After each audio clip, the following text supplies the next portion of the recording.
Once upon a time, in a village called Lumora, there lived a beautiful young woman named Ireti. She was the daughter of a humble farmer, known throughout the village for her intelligence, grace, and kind heart. Ireti's smile could brighten the darkest of days, and her laughter had the power to heal even the most broken of spirits. People often said that her beauty was as radiant as the first light of dawn, and that her spirit was as pure as the moon's reflection on the quiet river. One day, as Ireti was fetching water from the river, a rich merchant from a distant land arrived in the village. His name was Olumide, and his wealth was as vast as the ocean. His caravans were filled with treasures beyond imagination, and he had the golden touch. Every business venture he pursued flourished, and his name was spoken with reverence across the land. Yet, despite his fortune, he was a man full of sorrow. When Olumide first laid eyes on Ireti, he was struck by her beauty and radiance. Her grace was like the gentle sway of a palm tree in the breeze, and her laughter made him feel warmth in his heart that he had never known. He immediately decided that she would be his wife, and he began courting her with all the extravagance his wealth could offer. He showered her with precious stones, silks, and exotic fruits. He sent grand gifts to her family and promised them riches beyond measure if Ireti accepted his proposal. But Ireti, though flattered, was not moved by gold or jewels. She had been raised to believe that true happiness was found not in wealth, but in love, respect, and kindness. She had heard rumors of Olumide's powerful wealth, but the stories also spoke of his strange behavior.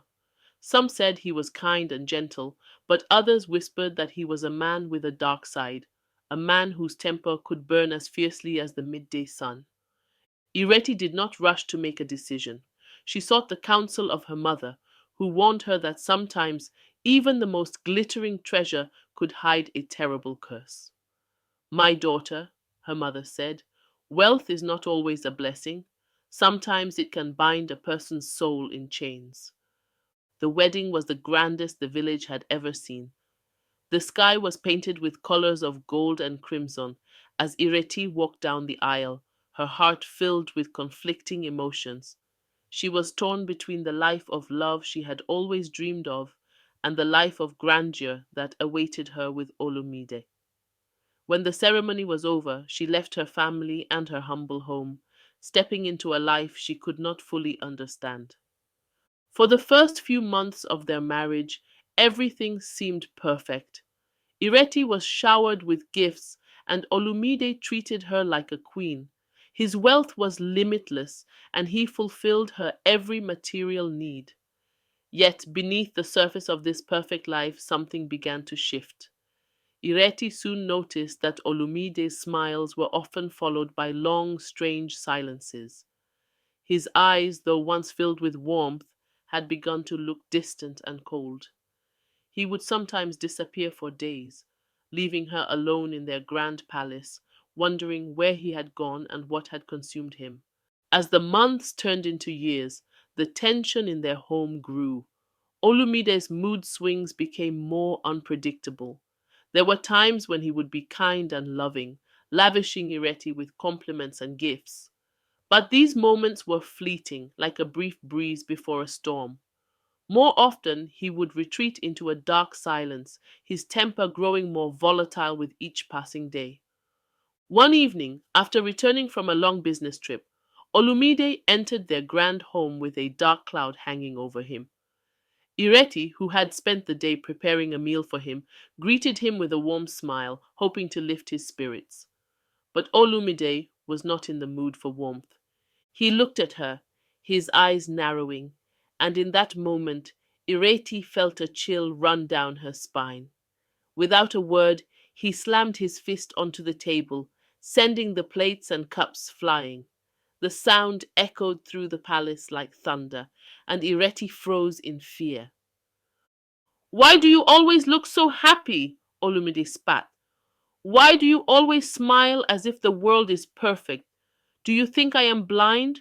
Do you think I don't see the emptiness in your eyes? Do you think I don't know that you pity me? Ireti, though shaken, remained silent. She had learned long ago that arguing with Olumide only made things worse. She stood there, trembling as he raged on, his anger rising like a storm. That night, the first slap came. It was not a simple slap. It was a slap that echoed in Ireti's soul. The sting on her cheek was nothing compared to the feeling of betrayal that filled her heart. She had married Olumide in the hope of finding happiness. But now she realized that the man she had fallen in love with was a shadow of the person he once was. Days turned into weeks, and weeks into months. The abuse became more frequent, more violent. Olumide's outbursts were unpredictable, and Ireti found herself walking on eggshells, never knowing when the storm would hit again. The golden chains of wealth that once seemed like a blessing had now become her prison. Ireti's spirit began to wither. She stopped singing, stopped laughing, stopped dreaming. The palace, once a place of beauty and wonder, now felt like a cold, suffocating cage. She missed her family, missed the simple life she had once known, but she felt powerless to escape. She had no one to turn to. Olumide had made sure of that. He had isolated her from her friends and family, making her feel as though she was nothing without him. The whispers of the villagers, once full of admiration, now spoke of her with pity. Poor Ireti, they would say. She married into wealth, but now she is trapped in a gilded cage. But even in the darkest of times, a flicker of hope remained in Ireti's heart. She remembered the stories her grandmother had told her. One night, as Olumide slept soundly beside her, Ireti made a decision. She would no longer be a prisoner in her own home. She would no longer let her spirit be crushed beneath the weight of his abuse.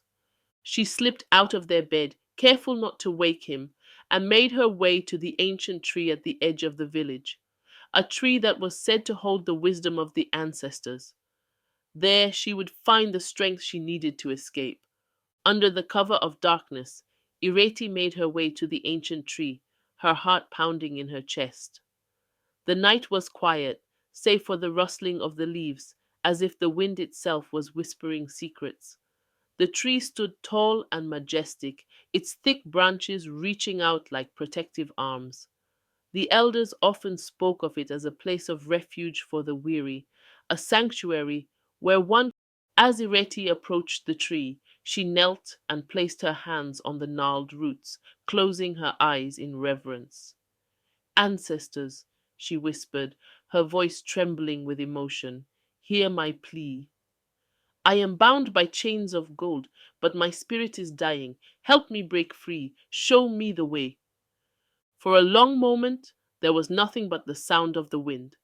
Ireti's heart sank and doubt crept into her mind. Had she come too late? Was it too much to ask?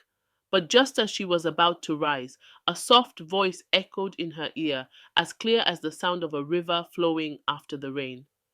Ireti, daughter of the valley, you have called upon us and we have heard you.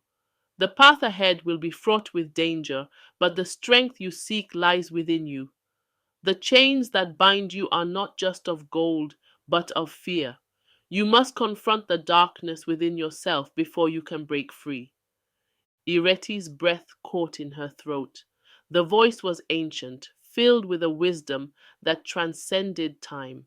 It came from the very depths of the earth, from the spirits of those who had lived and loved long before her. Fear? She asked, her voice barely above a whisper. But how can I face it? My husband is a man of great power, and I am nothing but a woman. What can I do against him? You have the power of your ancestors within you, the voice replied. You have the strength of the earth, the sky, and the waters. You are a daughter of the land, and the land does not forget its children. The time for your rebirth has come. But first, you must make a choice. Will you continue to live in the shadows, or will you step into the light? Ireti closed her eyes, feeling the weight of the decision before her. She had lived in fear for so long, too afraid to confront Olumide, too afraid. With newfound determination, she stood and turned her face to the night sky. I choose the light. I choose to be free.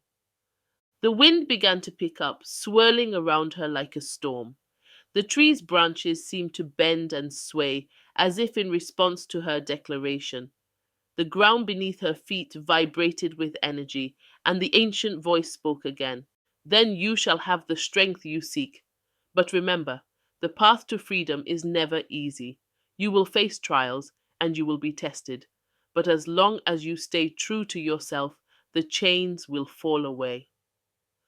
With those final words, the wind died down, and the night grew still once more. Ireti felt a surge of power within her, a strength that she had never known before. It was as though the very earth beneath her feet had awakened, and her spirit had been filled with an unshakable resolve. She returned to the palace that night, her mind set on what she had to do. But when she crossed the threshold, she found Olumide waiting for her, his face shadowed by an unfamiliar darkness. He had been watching her, his eyes narrowing as she approached. Where have you been? He demanded, his voice low and dangerous. You think you can run from me, Ireti? You think you can escape? Ireti stood tall, her heart steady despite the fear that still lingered within her. She knew that this moment was inevitable. She had prepared herself for this confrontation.